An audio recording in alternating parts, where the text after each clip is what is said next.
दोस्तों, आज पेश है जादुई बीन।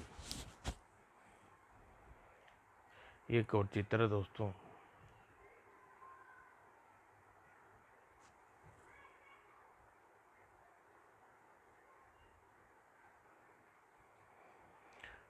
ये पेश है मटके के रहस्य की कहानी। एक दिन जमींदार ने मरने से पहले अपने चारों बेटों को विजय, जय विजय, अजय और राम में अपनी सारी धन संपत्ति बंटवारा कर दिया। लेकिन उसकी के मौत के सिवाय उसके उसके सबसे छोटे बेटे राम को छोड़कर किसी को दुख नहीं हुआ। यही नहीं, उसने राम को मार उन्होंने राम को मार पीट कर अपने घर से निकाल दिया। लेकिन दिन बीतने के साथ साथ छोटे राम अपने छोटे से खेती कर अय्यासियों खेती कर एक दिन अमीर आदमी बन गया। जबकि वे तीनों भाई अपनी अय्यासियों पर अपने हिस्से की सारी धन संपत्ति फूंक भिखारी बन गए। लेकिन एक एक करके जब राम की मुलाकात फतेहाल अपने तीनों भाइयों से हुई तो उसने अपने भाइयों की हालत पर बड़ा दुख हुआ। वह अपने शानदार घर में ले आया और बड़े भैया को बहुत आदर सत्कार किया, किंतु उस बदले में उसके दुष्ट भाइयों ने उसे जहर देकर मार डालना चाहा, लेकिन ईश्वर की कृपा से बच गया। एक मछुआरे की मदद से अपने जीवन यापन करने लगा। और इधर तीनों भाइयों की जुल्म की खबर जब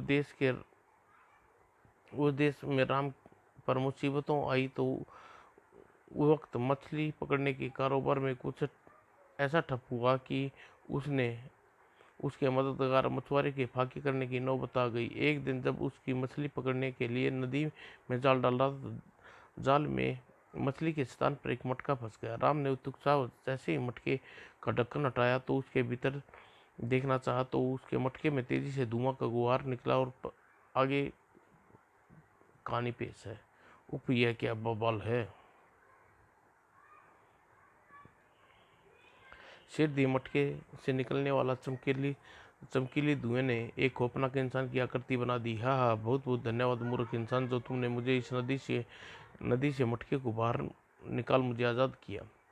आप कौन है श्रीमान? इस मटके में बंद कैसे थे? आप मुझको मूर्ख क्यों कह रहे हैं, जबकि मैंने आपको इस मटके से कैसे आज़ाद किया? तो सुन मूर्ख इंसान, मेरा नाम जादूगर चुकंदर दास नाथ है। मैं अपनी बीन, इस जादुई बीन से सैकड़ों हजारों इंसानों को परेशान करके उन्हें मार कर खूब आनंद प्राप्त किया चाहे तथा जो चाहा हासिल किया। लेकिन एक दिन मैं पहुंचे हुए महात्मा के चक्कर में फंस गया। मेरी कारस्तानी जानकर उन्होंने मुझे मटके में बंद कर दिया और नदी में फेंक दिया। तब से मैं इसी नदी में कैद था। और अब सुन मैंने तुम्हें मूर्ख क्यों कहा? वह महात्मा मेरे लिए भी भविष्यवाणी की थी, जिस व्यक्ति को मटके से आज़ाद कराएगा वह मेरी मौत का कारण बनेगा, जबकि मैं उसे नहीं मार पाऊंगा। यानी तुम मेरी मौत हो, जबकि मैं तुम्हें नहीं मार सकता। अब यह और बात है कि मैं तुम्हें हमेशा हमेशा के लिए पत्थर में काबूत बना दूं। इसीलिए मैं तुम्हें मूर्ख कह रहा हूँ। तुमने मुझे आज़ाद करा, बड़ी भारी मूर्खता की है। अब भुगतो उस मूर्खता की सजा। कहने के साथ ही जादूगर चुकंदर ने अपने हाथ में पकड़ी बीन बजानी आरंभ कर दी। लेकिन बीन के संगीत के साथ साथ आवाज निकल रही थी, बन जा पत्थर का, बन जा पत्थर का। और इससे पहले राम कुछ समझ पाता, पत्थर का बन गया। हाँ हाँ, बन गया पत्थर का।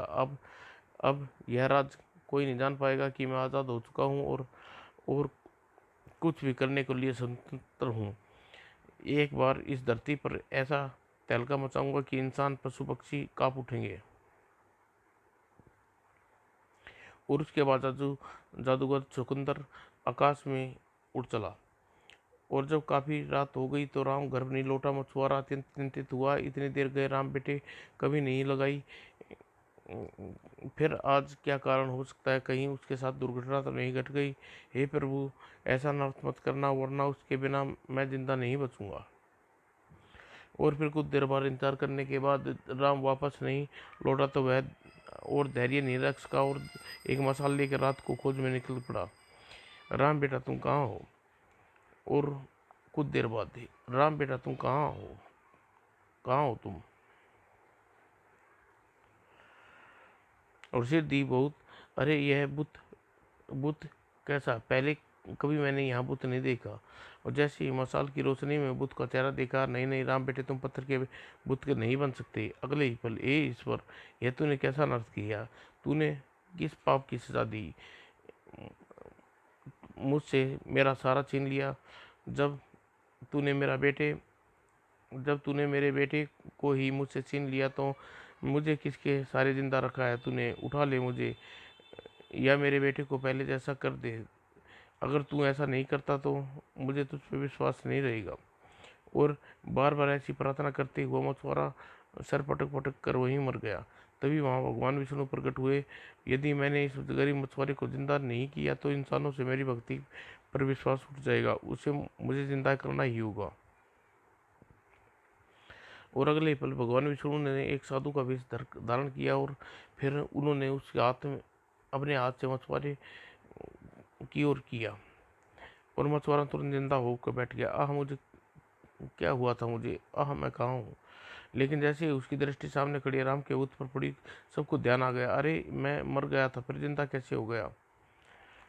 और फिर वह पुनः राम पुनः पुत पर सिर पटक पटक कर रोने लगा। हाय मेरे बेटे राम, तेरे बगैर मैं जिंदा नहीं रह सकता, मरना चाहता हूँ। भू ठहरो भद्र पुरुष। ओह महात्मा,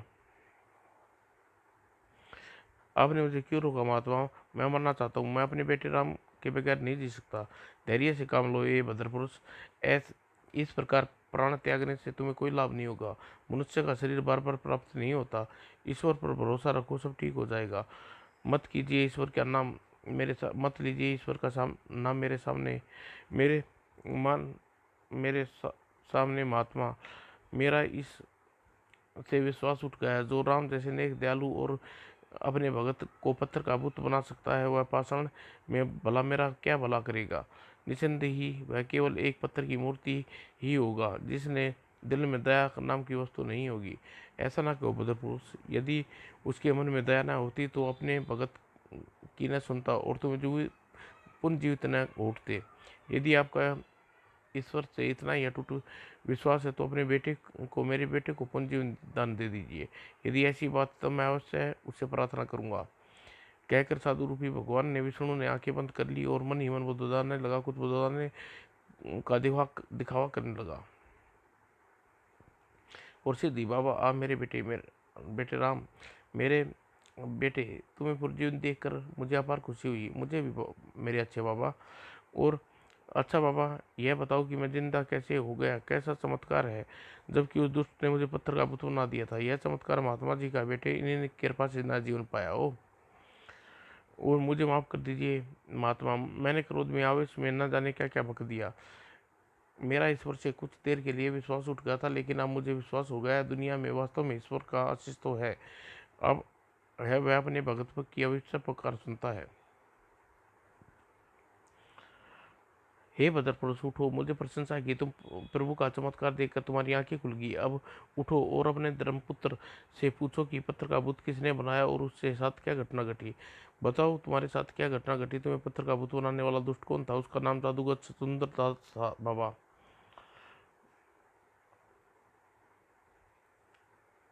बाबा फिर राम ने आप बीती सुना दी।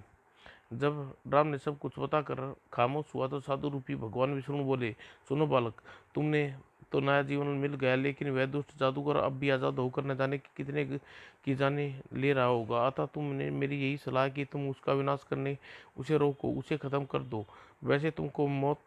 वैसे भी उसकी मौत तुम्हारे हाथों लिखी है।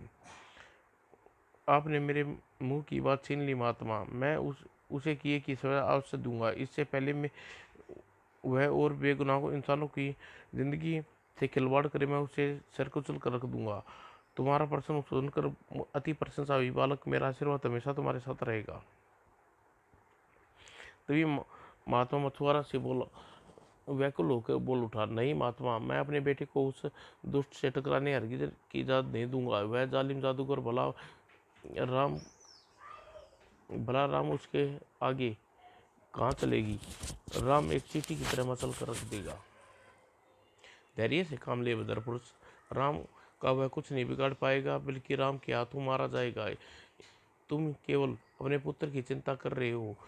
तुम्हें अपने बेटे अपनी तुम्हें उस बेटी बेटों की चिंता नहीं है जो दुष्ट के हाथों काल के ग्रास बनेंगे। जरा उन हजारों इंसानों के जीवन के विषय में सोचो।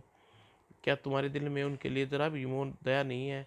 बाबा, मुनि मुनि जी ठीक कह रहे हैं। आखिर वह दुष्ट जादूगर के हाथों मारे जाने वाले पीड़ित होने वाले इंसानों किसी के बेटे बेटी होंगे।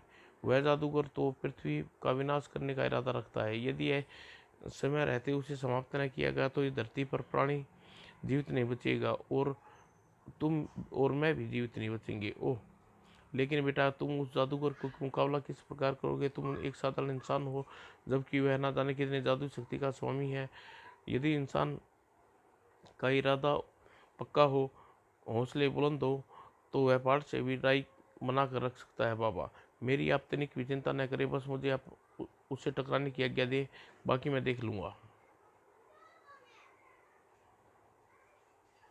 ठीक है बेटा, जैसा तुम उचित समझो करो। ईश्वर ईश्वर से हमेशा तुम्हारे लिए दुआएं करता रहूँगा। ईश्वर करे तुम अपने मकसद में कामयाब हो। धन्यवाद बाबा, मैं चलता हूँ। ठहरो बालक, कहिए मुनि, मेरे लिए क्या गया है। तुम्हें यह जानना चाहा तुमने यह तो जानना चाहा नहीं कि वह दुष्ट जादूगर रहता क्या है और तुम उसे खोजोगे कैसे।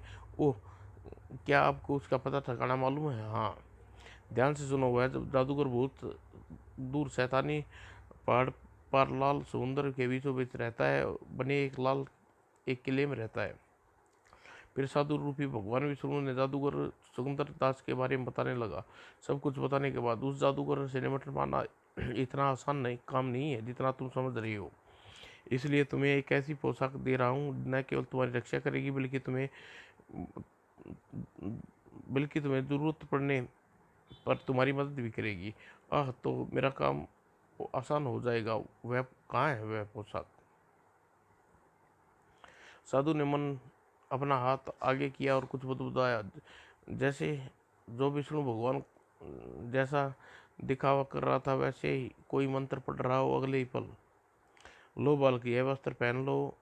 इस पोशाक में तुम्हारी बहुत सहायता करेगी। आंखों पर विश्वास नहीं होता, पलक झपकते ही पोशाक इनके हाथों में काफी पहुंची हुई महात्मा लगते हैं।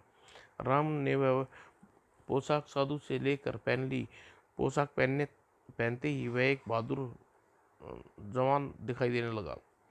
सुनो बालक, इस पोशाक के रहते तुम्हें कोई नुकसान नहीं पहुंचा सकता। तुम जो कुछ भी इससे मांगोगे वह तुम्हें मिल जाएगा। आपका बहुत बहुत धन्यवाद मुनिवर। अब मुझे आज्ञा दीजिए, जल्द से जल्द अपना मुकाम पर पहुंच जाना चाहिए। ठीक है बालक, जाओ। ध्यान तुम्हारा मंगल हो, लेकिन ध्यान रहे इस पोशाक को तुम्हारे शरीर से अलग मत करना, वरना विपत्ति में फंस जाओगे। जी महाराज, ध्यान रखूंगा। बाबा, अब मुझे आज्ञा दीजिए। जाओ बेटा, भगवान तुम्हारा भला करे। और साधु मछुआरे से विदा लेकर साधु की बताई दिशा में चल दिया। ए भद्र पुरुष, भोर होने में अभी विलंब है, अतः तुम भी अपने घर जाकर आराम करो। मुझे अपने धर्मपुत्र को लिए चिंतित होना। वह सिद्धि वापस लौट आएगा। मुझे आपकी वाणी पर भरोसा है महात्मा। अच्छा, मैं चलता हूँ।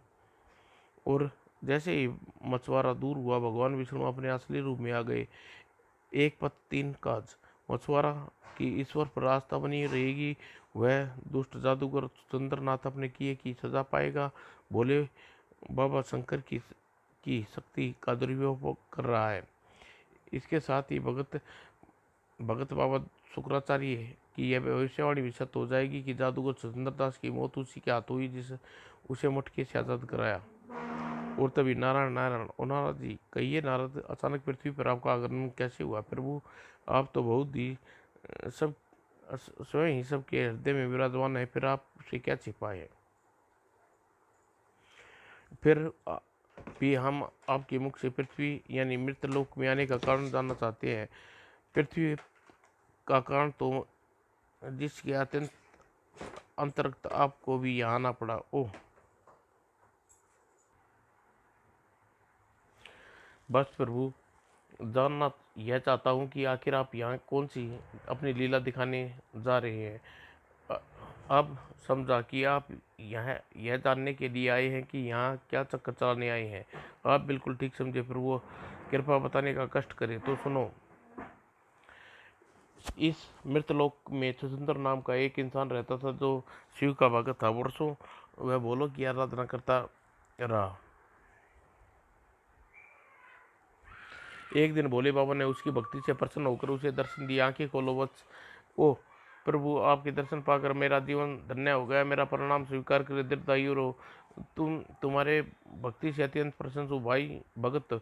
कोई वर मांगना चाहो तो वह भी मांग सकते हो। प्रभु, यदि आप को देना चाहते हो तो मुझे ऐसी शक्ति दीजिए जिससे मैं मन चाह कार्य कर ले सकूं और उसे कोई काट ना हो। तब भोलेनाथ ने उसकी एक बीन दी। यह जादुई बीन है भक्त, इसे बजाने पर इसमें निकलने वाली संगीत आवाज़ तुम्हारे मन की हर इच्छा को आदेश का पालन करेगी। इस बीन को बजाते वक्त उसकी की गई इच्छा इस लोक का कोई भी प्राणी विरोध नहीं करेगा। धन्यवाद प्रभु।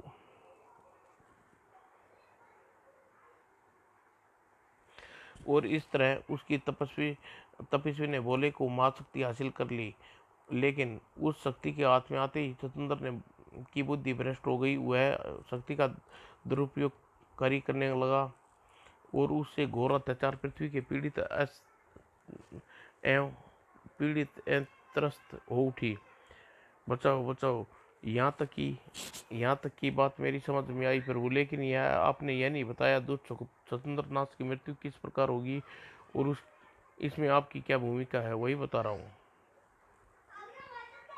एक दिन स्वतंत्रनाथ अपनी शक्ति के घमंड में ब्राह्मण ब्राह्मण भगत मुनि शुक्राचार्य से उलझ बैठा। अरे ओ ढोंगी बूढ़े, उठ, मुझे प्रणाम कर वरना तुझे नीचा नाच नचा कर तुझे पताल में पहुंचा दूंगा। क्या कहा तूने मूर्ख?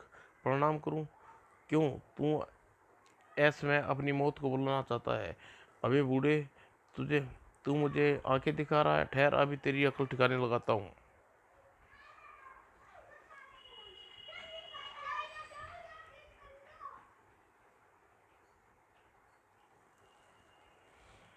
कहकर सुंदरदास ने बीन बजानी शुरू कर दी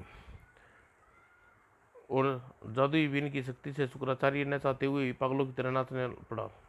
लेकिन उन्होंने अपने दिलो दिमाग को काबू में किया और देव ब्रह्म का स्मरण किया। ओम ब्रह्मा ओम। और भगवान ब्रह्मा के स्मरण करते ही चंद्रदास की जादुई बीन का प्रभाव उनसे जाता रहा। अरे दुष्ट, तेरा खेल खत्म होगा, अब तेरा मेरा खेल शुरू हुआ। और कहकर उनके पास रखा एक मटका उठाया।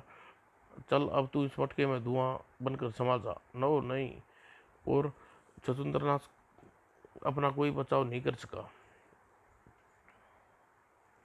और मटके में धुआं बनकर समाने के पश्चात सुंदरनाथ मुनि ने आगे खूब रोया धोया गिड़गिड़ाया, लेकिन मुनि ने उसकी एक न सुनी। उन्होंने मटके में मुंह बंद कर दिया। सुन दोस्त, चूंकि तूने मृत्यु किसी अन्य के हाथों सुन दोस्त, चूंकि तेरी मृत्यु किसी अन्य दुष्ट के हाथ लिखी है, इसलिए मैं तुझे मार नहीं सकता। इसलिए तुझे जीवन भर इसी में कैद रहना होगा। और सुन, किसी दिन जो व्यक्ति तुझे इस मटके की कैद से आज़ाद कराएगा वही वही एक दिन तेरी मृत्यु का कारण बनेगा, जबकि तू उसे नहीं मार पाएगा। इसके बाद मुनि शुक्राचार्य ने यहाँ पहुंचकर उस मटके को नदी में फेंक दिया। लेकिन आज राम के हाथों सुंदरनाथ को मुक्ति मिल गई, जिसे सुंदरनाथ की मृत्यु लिखी थी, परंतु सुंदरनाथ ने उसे पत्थर का बुत बना दिया और अपने किले में चला गया। फिर भगवान विष्णु ने नारद को आगे की सारी घटना बताई। सब कुछ सुनकर नारद मन ही मन मुस्कुराए। नारायण नारायण, मैं अब मैं सब कुछ समझ गया हूँ प्रभु। आपको धरती पर दो कारणों से आना पड़ा। एक तो राम के धर्मपिता प्रभु के प्रति आस्था रखने के लिए, दूसरा राम को पुनः शरीर देने के लिए। पुनः शरीर देकर मुनि शुक्राचार्य को दिए श्राप श्राप को जादूगर सुचंद्रनाथ की मौत का मौत के साथ सच्चा करने के लिए। आप बिल्कुल ठीक समझे नारद मुनि। सुरेंद्रनाथ की मृत्यु अब अटल है और किसी भी लोक में कोई शक्ति उसकी मदद नहीं कर सकती। स्वयं भोलेनाथ भी नहीं प्रभु, नहीं, क्योंकि वह मूर्ख से सुंदर जादुई बीन प्राप्त करने के बाद भोलेनाथ का ध्यान करना तो दूर, उसका नाम लेना भी भूल गया है। वह अपनी शक्ति के घमंड में चूर है कि अपने अलावा उसे किसी अन्य वस्तु मनुष्य कोई ध्यान नहीं रह गया, और अब उसका यही घमंड सिर्फ धीराम के हाथों उसकी मौत का कारण बनेगा।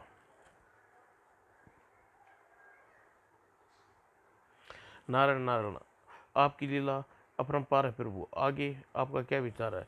मैं अपना चक्कर चला चुका हूँ मुनिवर, यानी जो करना था वह कर चुका हूँ, बाकी कार्य काल चक्कर पूरा करेगा, इसलिए पृथ्वी पर अब मेरी मौजूदगी व्यर्थ है। मैं देवलोक जा रहा हूँ, आइए आप भी मेरे साथ चलिए। नहीं प्रभु, मैं आपकी चलाई न्यारी लीला का अंत देखकर ही देवलोक वापस आऊँगा, तब मैं दुष्टता के लिए क्षमा चाहता हूँ। तो ठीक है, हम चलते हैं। नारायण नारायण। और भगवान विष्णु के अंत ध्यान होते ही जगत नारायण तो आपकी लीला दिखा गए चुके, अब मुझे अपनी लीला दिखानी चाहिए। ठीक है, सबसे पहले जादू सत्येंद्रनाथ की शुद्ध लेना तो बेचारा, अगले ही पल आकाश मार्ग से होते हुए जादू सत्येंद्रनाथ के किले की ओर चल दिया। नारायण नारायण। और जब राम काफी समय तक चलते रहने थक गया तो अपनी चमत्कारी पोशाक का ध्यान आया। मुनि जी ने कहा था कि यह मेरी पोशाक हर किस्म की मदद करेगी, इसने जो मांगूंगा वह मुझे देगी, क्यों ना इससे पोशाक से कोई सवारी मांगूं जो जल्दी से जल्द शैतानी पहाड़ी पर लाल किले में स्थित छतुंदर के किले में पहुंचा सके। अगले ही पल ये चमत्कारी पोशाक मेरे लिए किसी ऐसी सवारी का प्रबंध कर जो मुझे शैतानी पहाड़ियों पर लाल समुद्र की स्थित जादूगर छतुंदर के किले तक पहुंचा दे। और अगले ही पल, अरे यह कैसा चमत्कार है! वारथ और राम लपक कर रथ पर सवार हो गया। मायावी मायावी रथ से मुझे शैतानी पैड़ियों पार लाल समुद्र ले चल, राम के कहते ही रथ से जुते चारों घोड़ों काट के घोड़े आकाश में उड़ चले। ओ कितना आनंद आ रहा है इस सफर में!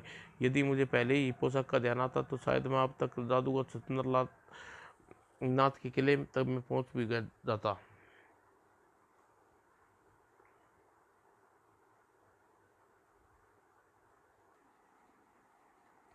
उधर वही है छतुंद्रनाथ का किला। नारायण नारायण, मुझे देखकर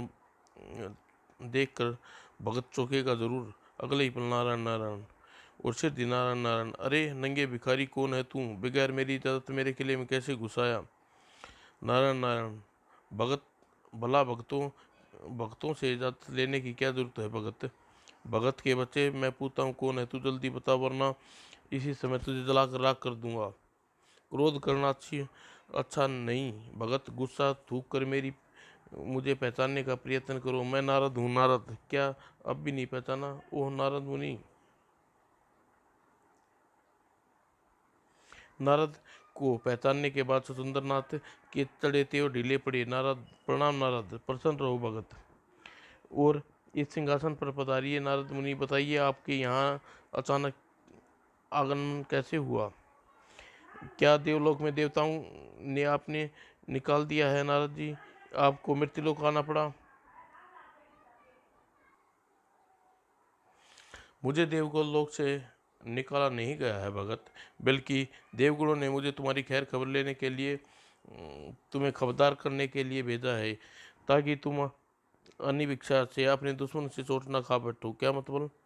मतलब यह है कि कोई व्यक्ति सिद्धि तुम्हारी मौत बनकर यहाँ पहुँचने वाला आता, तुम सावधान हो जाना। नारद मुनि की बात सुनकर छुतंद्र नाथ हंसने का ठासा करने लगा। हाँ, अच्छा मजाक है।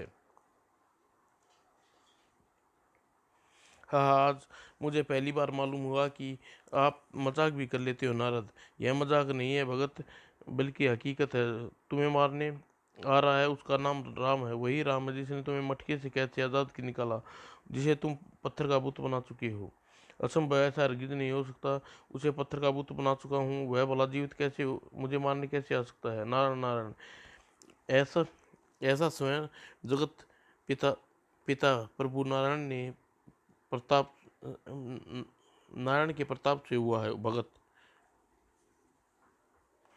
भगत शरीर मिल राम को पूर्ण शरीर मिल गया है प्रभु, उसे तुम्हारा वध करने के लिए चमत्कारी पोशाक भी दी है, और उस चमत्कारी पोशाक उसके शरीर में रहेगी जब तक तुम उसका बाल विवोक नहीं कर पाओगे। लेकिन ऐसा कदापि नहीं हो सकता। जादुई बीन के रहते मुझे कोई नहीं मार सकता, क्योंकि सबको उसको बचाते ही मैं उसे मृत्यु की कल्पना करूंगा, वह मर जाएगा। मैं तो तुम्हें खतरे से आगाह करने दिया, सो कर दिया, आगे तुम जानो और तुम्हारा काम। जादुई बीन तुम्हें स्वयं को बचा सकते हो तो बचा लेना, अब मैं चलता हूँ। नारायण नारायण। ठहरो मुनिवर, ठहरो, मेरी मदद कीजिए। तुम मुझसे कैसी मदद चाहते हो भगत? बस आप मुझे केवल उसके हाथों से बचने का उपाय बता दीजिए। प्रभु नारायण के दिए वस्त्रों के कारण कारण तुम्हारे द्वारा जादुई बीन बजाकर उसकी मृत्यु मृत्यु होने की इच्छा प्रकट की गई कामना भी कुछ नहीं बिगाड़ पाएगी। हाँ, यदि तुम अपनी बीन बजाने बजाने के लिए जादुई बीन का की कुर्बानी दे दो तो तुम्हारा जीवन बच सकता है। मैं आपका मतलब नहीं समझा मुनिवर। यह बीन भोले बाबा की अचूक शक्तियाँ हैं। यदि तुम इस बीन को हथियार के रूप में इस्तेमाल करो और राम पर फेंक कर मारो तो वह मर जाएगा और तुम्हारी जान बच जाएगी। क्या सत्य है? बिल्कुल सत्य है, कहकर नारद वहां से चल पड़ा। नारायण नारायण। नारद ने कहा तो ठीक है, लेकिन बीन को हथियार के रूप में तभी प्रयोग करूंगा जब बचने का कोई तारा न दिखाई दे। अब राम पर नजर रखने के लिए किले की छत पर पहुंचने की कोशिश करूंगा, वह किले के भीतर प्रवेश न हो पाए। सिद्ध उसे किले की छत पर पहुंचा और राम वहां आने का इंतजार करने लगा। उधर नारद आकाश से देवलोक जा रहे थे तो रास्ते में उसे सवार राम आता दिखाई दिया। वह ही है और 100% स्वतंत्रदास के किले की ओर जा रहा है। उसे भी ज्ञान की 2-4 बातें बता देनी चाहिए। और ठहरो बालक।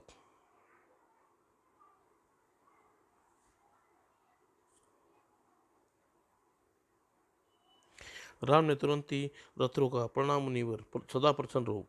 ये यदि मेरी दृष्टि धोखा नहीं खा रही तो आप मुनि नारद हैं, जिसकी के विषय में मैंने बहुत कुछ पढ़ा सुना है। नारायण नारायण नारायण। तुमने मुझे बिल्कुल ठीक पहचाना बालक, और यदि मैं भूल नहीं कर रहा था तुम राम हो, उस दुष्ट जादूगर स्वतंत्र दास की मौत की घाट उतारने जा रही हो। आप अंतर्यामी हैं प्रभु, आपसे भला क्या छुपा है? तो मेरी बात ध्यान से सुनो बालक, जब स्वतंत्र दास के हाथ में जादुई बीन रहेगी तुम्हें उसका कुछ नहीं बिगाड़ पाओगे। अतः ऐसा प्रयास करना कि वह किसी तरह अपनी जादुई बीन फेंकने पर मजबूर हो जाए। उसके साथ ही यह ध्यान रखना कि वह बीन तुम पर हथियार के रूप में प्रयोग करने ना पाए। दुनिया की कोई भी शक्ति तुम्हें नहीं बचा पाएगी, कहकर नारद मुनि एकाक राम की नज़रों से ओझल हो गए। उन्होंने इस तरह ओझल होते देख राम काफी आश्चर्य हुआ और रुका नहीं और आगे बढ़ गया। मार्ग में मुनि के दर्शन होते यह मेरे लिए शुभ साबित होगा। सिर दी उसने शैतानी पहाड़ियों को पार की और लाल समुद्र के ऊपर पहुंचा। यदि जादूगर सुरेंद्रनाथ किला, लेकिन क्या वह आसानी से मुझे अपने किले में उतरने देगा? खैर, मुझे हर हालत में किले के भीतर घुसना है। उधर किले की छत पर बैठा सुरेंद्रनाथ की दृष्टि आकाश में आते राम पर पड़ चुकी थी। ओह, वह शायद आ गया पहुंचा शैतान, सच कहा था। खैर कोई बात नहीं, अभी मजा सकता हूँ उसे। शतुंद्र ने अपनी बीन मुंह में लगाई और मुंह बजाने लगा। ये आकाश में उड़ने वाले पक्षियों, रथ पर सवार दुश्मन को समाप्त कर दो। तुरंत ही, ओह, लगता है दास ने मेरे आगमन का पता चल गया है और इन पक्षियों को अपनी जादुई बीन के प्रभाव प्रभावित करके उसे मुझ पर आक्रमण करने दिया भेजा है। तभी उन्हें पक्षियों को उस ओर अपने रथ पर आक्रमण कर दिया। उफ, इनसे कैसे बचाऊं स्वयं को। चूंकि राम के शरीर पर चमत्कारी पोशाक थी, इसलिए पक्षियों ने उसे कोई नुकसान नहीं पहुंचा सके और अगले ही पल रथ के टुकड़े टुकड़े कर दिए। उफ, और राम विशाल समुद्र में जा गिरा। राम समुद्र में गिरते ही स्वतंत्रता ने बीन बजाई। ए समुद्री जीव, मेरा तुमसे आदेश है कि मेरे दुश्मन को चट कर जाओ।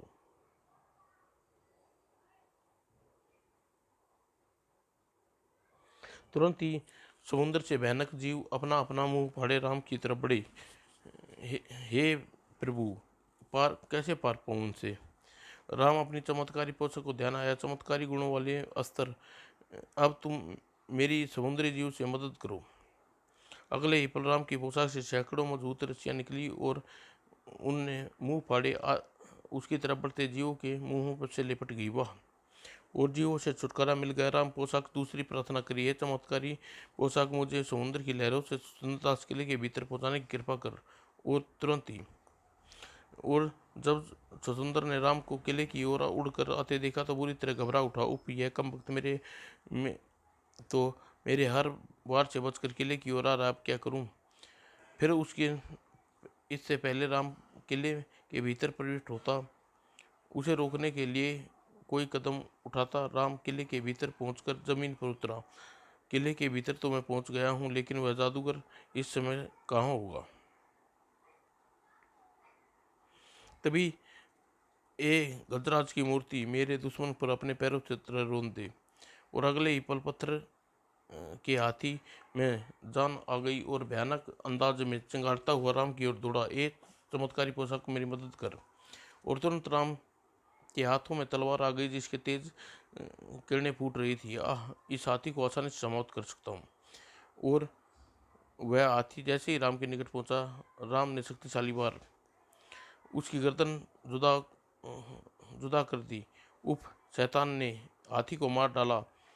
वह सब अपनी चमत्कारी पोशाक के कारण कर पा रहा है, लेकिन मैं भी हार नहीं मानने वाला।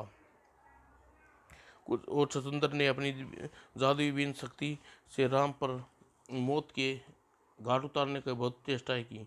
खत्म कर दो मेरे दुश्मन को, लेकिन राम ने तमाम कोशिशें नाकाम कर दी। दुष्ट जादूगर, मुझे मारने की तेरी सारी कोशिशें बेकार हो गई। अब मेरी बारी है और तूने मेरे हाथों से बच नहीं पाएगा। चल, मरने के लिए तैयार हो जा।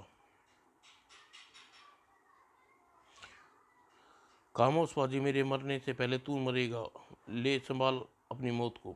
गुस्से में आकर स्वतंत्र ने अपनी जादुई बीन राम पर खींच के मारी। ओह, मेरी योजना कामयाब रही। और इससे पहले कि बीन जादूगर हथियार के रूप में राम के शरीर के किसी हिस्से से टकराती, उसने हवा में उछाल भरी और बीन को लपक लिया। हा हा, दुष्ट दोस्त, तेरी शक्ति अब मेरे हाथों में है। अब चल, मरने के लिए तैयार हो जा। भयभीत हो स्वतंत्रता से एक तरफ दौड़ पड़ा, राम उसके पीछे। नहीं नहीं, मुझे मत मारो, मुझे कोई नहीं मार सकता। दौड़ता दौड़ता स्वतंत्र किले की ऊंची छत पर जा पहुंचा, लेकिन राम उसका पीछा नहीं छोड़ा। हा हा हा, मैंने तुझसे कहा था, अब तुझे दुनिया की कोई शक्ति नहीं बचा सकती। चल कर अपनी शैतान को आखिरी बार याद। नहीं नहीं, मुझे मत नहीं मार सकते। और स्वतंत्र दास राम से अधिक त्रस्त हो गया। वह भूल गया कि पीछे छत पर छोटी सी मुंडेर रहा था। जैसे ही मुंडेर से टकराया, ओह, और आह, और स्वतंत्र दास का विशाल समुद्र में जा गिरा। छबाक, परंतु अभी वह जीवित था। मुझे बचा लो राम, मुझे बचा लो। मुझे अपने प्राणों की भीख मांगता हूँ, मुझे दया करो, क्षमा कर दो। नहीं दोस्त जादूगर, तुझे तुझे क्षमा कर और दया योग्य बिल्कुल नहीं है। आज तुझे मरना ही होगा। और कहकर राम ने बीन मुंह से लगाई। ए समुद्री जीव, तुम्हारा आहार तुम्हारे सामने है, तुरंत चट कर डालो। तुरंत ही सारे जीव स्वतंत्रदास पर आक्रमण कर दिया, लेकिन उसे वास्तव में कोई नहीं बचा सका। समुद्री में भयानक जीव पलक झपकते ही उसे चट कर गए। इसी तरह उस शैतान जादूगर का अंत हुआ।